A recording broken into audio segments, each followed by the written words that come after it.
সম্পূর্ণ নিরামিষ নবাবী ঘরানার এই পনির বানানোর জন্য প্রথমে পনির নিয়ে নিয়েছি। এদিকে কিছুটা ক্যাপসিকাম আর গাজর পিল করে সেটাকে কুচি কুচি করে কেটে নিচ্ছি। এবার নিচ্ছি কিছুটা কাজু, পোস্ত, জয়িত্রী, সামরিচ আর অল্প জল দিয়ে একটা স্মুথ পেস্ট বানিয়ে নেব। কড়াইয়ে তেল দিয়ে পুরো পনিরটিকে একসাথে ভেজে উল্টে পাল্টে সুন্দর করে ভেজে নিচ্ছি। এইবার সেগুলোকে পিস করে নেব ছোট ছোট করে।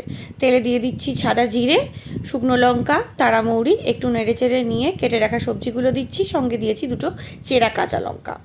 এইবার ওই বানানো পেস্টটি দিয়ে ভালো করে নেড়েচেড়ে কষিয়ে নিতে হবে তেল বেরিয়ে আসা পর্যন্ত। তারপরে পনিরের পিসগুলোকে ওর মধ্যে ছেড়ে দিয়ে আবারও নাড়াচাড়া করে কিছুটা জল দিয়ে ভালো করে ফুটিয়ে স্বাদ মতো নুন চিনি দিয়ে গরম গরম পরিবেশন করুন। তন্দুরি রুটি থেকে পোলাও যার সঙ্গেই খাবে জমে যাবে একদম। ভালো লাগলে চ্যানেলটিকে ফলো করো, লাইক শেয়ার কমেন্ট করো। ধন্যবাদ।